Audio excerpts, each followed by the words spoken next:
Mark needs a good-sized clamp for some of the work he's doing on the ship, so they had to go find him one. I hope this earring's worth the trouble. It will be. You couldn't ask for a better clamp.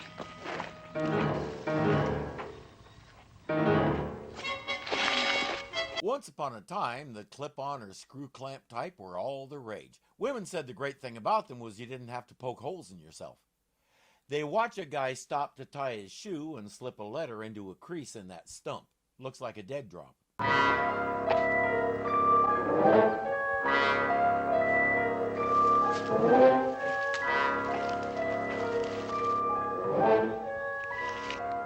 Definitely a dead drop. These guys are spies of some kind.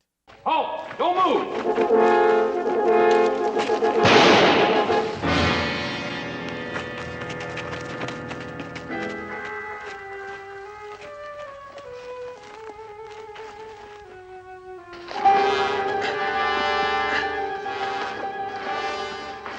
Take him away.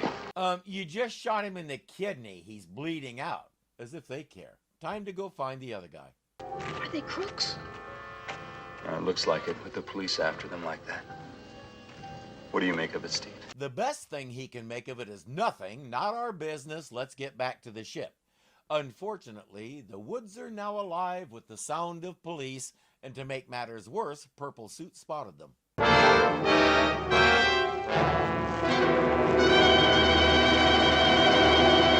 He can't find them now and has to duck the police, so he gives up and goes away. Back to the ship with our prize. Where have you been? You're late. We were so worried. Betty, close the passenger ports. Mark, dust the fire. Right. Mary, the cockpit viewports. Trouble? They need to stay as inconspicuous as possible until the police go away. Steve, there are police all over the place. Another group just passed by, headed your way. It sounds like they're after public enemy number one. I'm sure he's the same one that almost grabbed Barry, Mark, and me a couple hours ago. Oh, yeah? How? I'll tell you about it later. Get back here as fast as you can. And it may take a while for the police to go away. This is spaceship RFX-23. Come in, come in. I repeat, this is spaceship RFX-23. Are there any other people here from Earth? Captain! Captain Burton! There's another spaceship calling us on the radio. Quick! The voice says it's another ship from Earth, but Steve doesn't recognize its designation. He explains who they are. Oh, I'm Captain Hartman. I crashed here 3 days ago, but my ship's repaired now. I was about to take off again for Earth, but I thought I'd take a chance, see if there's anyone else here. Can I be of any help? He has room for all of them, but he has a narrow window for takeoff. I won't feel safe till we land again at Hadley Space Center. What's the position of your ship? I'll send one of my men for you immediately. Captain, that's great, but your men might get lost. Why don't we come to you? Something about that threw Steve off. In fact, the more they talk, the more he gets thrown off. Captain Hartman gives his position, and they know where it is. He says, "Get over here right now so we can take off." Steve says, "It's not that easy." The forest is alive with giant police. They're all around the ship. But Captain, I'm sorry to delay. I may not be able to wait. If the police come too close to my position, I'll have to take off without you. I urge you to come at once. The police are already gone, so everybody wants to know what's going on in Steve's head. As we've seen, he's not all that great at explaining it on the fly. Captain Hartman said that he crashed in this area 3 days ago. Now, did any of you hear a spaceship approaching or hear a crash landing? So he could have landed at night while we were all asleep. Or he could have glided in. And even if he did, the crash that close by would have woken you regardless. But continue, Captain. He also said that he couldn't wait to land at Hadley Space Center. What of it? Nor can I. Hadley Space Center was closed down 4 years ago. Dan should already know that. So should Betty, for that matter. Well, what does that prove? When we left Los Angeles, the Pentagon was talking about reactivating Hadley. That's right, Steve. I remember reading that the Senate was discussing it. Come on, Dan. Could they reactivate a space center this fast? Maybe. Yeah, maybe not. His objections are getting better and better, and their answers are getting lamer and lamer. He says, "I'm not going to risk us walking into a trap." All right, then call him back. Throw some test questions at him. Like, who won the National League pennant last year? Who was first on the moon? Better test question? Ask him how he got here. Have him describe it. Steve says, we're done talking about it. We'll wait until first light and then we'll go check it out. So everybody go to bed.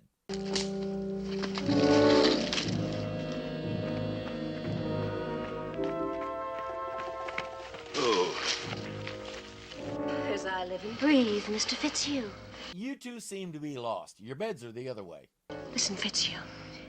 Somebody has to talk Hartman out of leaving until Steve makes up his mind. Exactly my idea. Let me guess, you figure he'll be more responsive to a hot chick than to a middle-aged couch potato.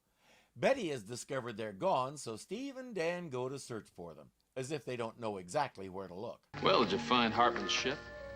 No. Maybe we ought to look around some more. Dan's doing some checking back there right now. Let's go.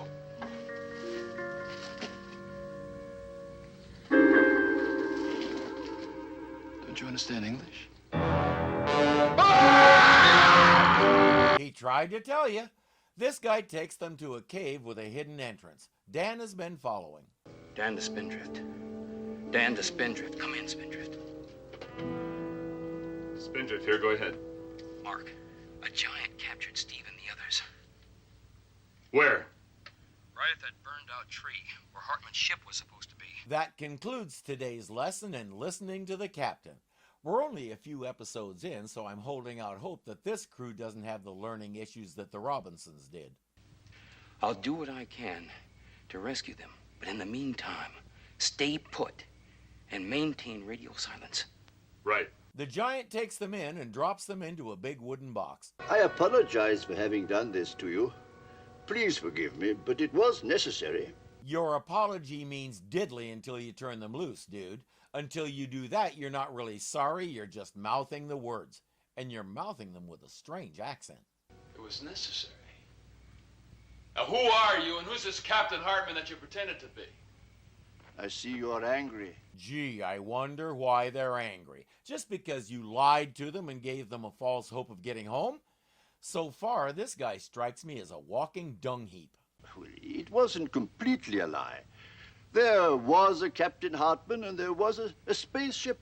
It was his radio that I used to reach you today. Why the past tense? Where is Captain Hartman and where's his spaceship? Oh, Captain Hartman and his crew died when his ship crashed near my home about 3 years ago. It was completely a lie, you double-dealing jackal. You said you were Captain Hartman, and you said you could take them home. I don't care what your cause is, dude. You suck. Your home? You mean this place? Oh, this is not where I live, except in times of emergency. Well, then why did you bring us here? I need your help. Why should we help you? Who are you, anyway? I'm Professor Gorak. I teach at the university. Oh, well, that explains everything. Thanks for clearing it up. He says, you saw what happened to a certain envelope and the man who was killed for it this afternoon. That envelope could be the death warrant for 20 decent people. 20 decent, dedicated people. Who are they? They're members of a Freedom Underground organization of which I am the leader. So he is public enemy number one. We're sworn to overthrow totalitarian rule in our world. Yet here you are exercising totalitarian rule over them because you want something from them. You know what that tells me? It tells me if you ever did get into power, you'd be just as oppressive and totalitarian as whoever it is you're overthrowing. No thanks. Where is that letter? It's in the vault of the Security Police Building. It's the best guarded installation in our world. But it does have air vents, and that's where they come in. He has a map of the whole system with directions to the vault. The letter is in a steel box with a combination lock. All they have to do is sneak into the place, work the combination, open the box, burn the letter, and get out. Yeah, that's all. And he still hasn't answered Fitzhugh's question, why should they help him? He steps out, and Dan comes in to try and rescue them. Now he's in the box, too. Mark, you shouldn't. Dan's orders were to maintain radio silence. Dan's orders? Who's Dan, a co-pilot A co-pilot who's in command now that Steve was captured. And it gets worse, Mark. As a member of the crew, she's third in line for command, which means she has more authority than you do. There's no spaceship where it was supposed to be, and there's no sign of a Captain Hartman. Just a giant who grabbed Steve, Valerie, and Fitzhugh and lugged them off to a cave. And he said he was going to try and rescue them. I'm going down to that cave. Maybe I can help. I think it would be better if you two came along with me. Better how? They have a measure of safety here, which means if things go sideways for you, they have the breathing room to come up with a plan. That's not likely to happen if you're all blundering in with your eyes closed. It looks deserted. I'll make sure. Stay here.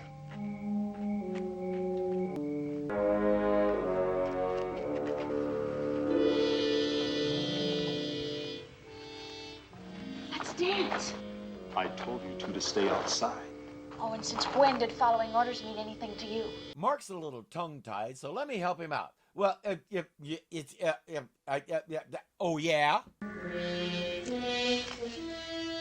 me out of here! Let me out of here!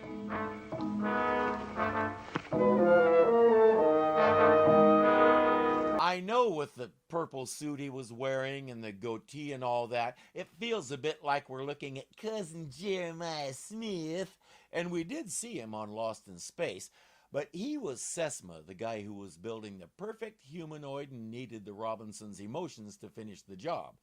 His real name was John Abbott, and he was a Shakespearean actor in England. He served in World War II, and while he was heading home from the war, he stopped off in Los Angeles.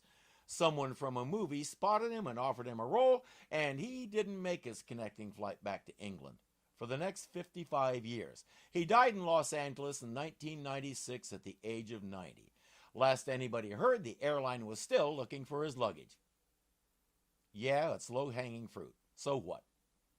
He puts Steve and Dan in the air vent and says, don't fail because the lives of these two depend on you getting the job done.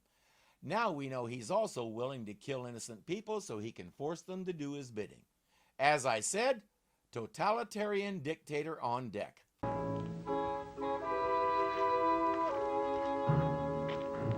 Steve. This is cement. Yeah. There's a lot more of it. Watch your step.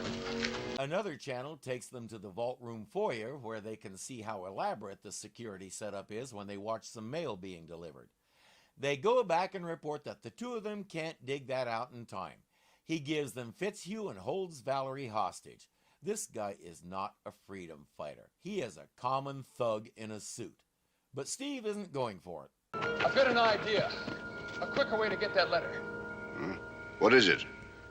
Well, when I was looking into the vault room, I noticed late-night mail being put into the vault. Well, it's customary to be delivered in the morning. Well, if one of us could be wrapped into a package and delivered there tonight, he could destroy the letter immediately. The professor likes it. The one in the package should be the one with the most experience dealing with combination locks. Does he fit? Like a coffin. You expected what? He'll be equipped with a razor blade to cut his way out, a couple of matches to destroy the letter, and one of their radios.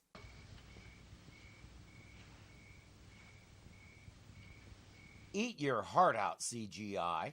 You know what we haven't seen since the first episode? His gun. I guess he didn't have any more bullets for it. And throwing it at one of these guys would be even less effective than throwing it at Superman. Even Superman ducks out of the way once in a while. Gorak has gotten himself a mailman's uniform and will deliver the package himself. The rest of the group has joined them, and he's released Valerie so they can all help with the digging. Because if they don't get that vent cleared, Fitzhugh has no way out of there. This one won't budge. Use this as a lever. He gave them that candle for light. Unfortunately, it sucked up all the oxygen and suffocated the whole bunch of them. Fitzhugh escaped the box and lived out the rest of his days in the vault, surviving on dropped breadcrumbs and water droplets. Gorak was arrested.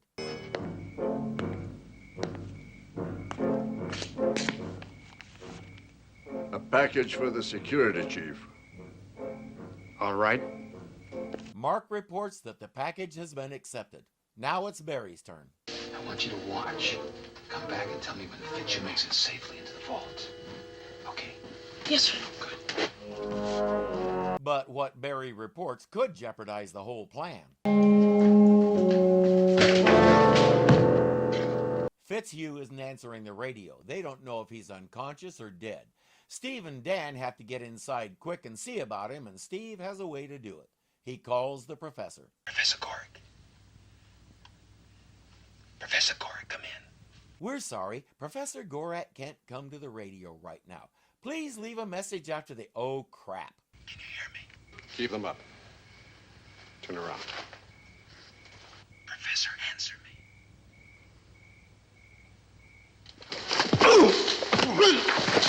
Cancel that oh crap. He tells the professor, turn your volume all the way up and do what I tell you. I can hear it. It's coming out of Fitzhugh's radio. Let's hope those guards don't open that vault door. Well, even if they do, you're forgetting something. How do we get through that curtain of light? It doesn't go all the way to the floor. We can go under it. They do open the door and go inside because how could you not?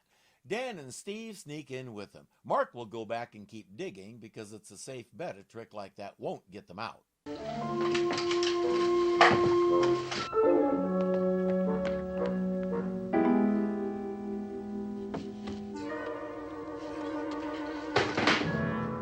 Hey, did you see that? It moved by itself. No, it didn't. The little guy inside moved it. They take the wrapping off and are about to open the box.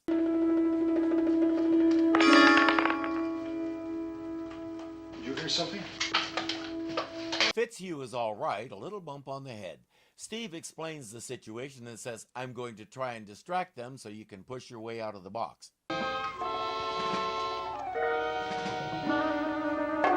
That's the wrapping from Fitzhugh's package, by the way. Officer Litterbug just crumpled it up and threw it over there.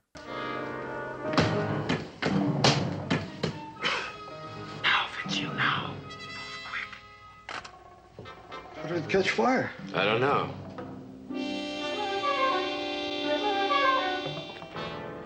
Little people, get up! Mark and the others are just about finished digging through the cave-in, but they may not be in time. Little people, are you in trouble? We're in big trouble. Fitzhugh is hiding behind a filing cabinet, but Steve and Dan can't get to cover.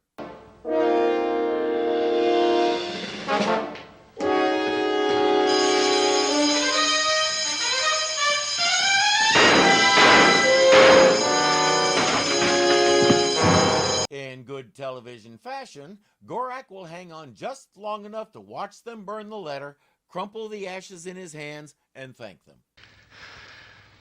He was a great man. A giant, even among giants. He was nothing of the kind. He was the abused who grew up to become the abuser. All you have to do is look at what he did to them, and you can see his creed. If it serves his purposes, it's okay, even if it costs someone else their life or freedom. That's not a great man. A genuinely great man who wanted to battle tyranny would have contacted them by that radio, been straight with them about who he was, and asked for their help. You know what? They probably would have given it. Since he's all we've seen of his revolution, I can't say much about it, except now that he's gone, we can hope a new leader will step forward who really does want genuine freedom for all and isn't willing to compromise principles to achieve it. On the other hand, why are we getting involved in their politics? Let's go back to the ship and eat. Hey, thanks for watching. If you like what you see, please click the thumbs up. It really does help the channel. If you're not subscribed yet, the button looks something like this. So click it and join our little family. There's a bell there that may or may not actually work to give you notifications when we post something, but it can't hurt to click it just in case. You can also join our Patreon for as little as $2 a month and help me keep expanding and improving the channel. The link is in the description, along with links to a lot of other fun stuff I do. Again, thank you for watching, and I'll see you next time.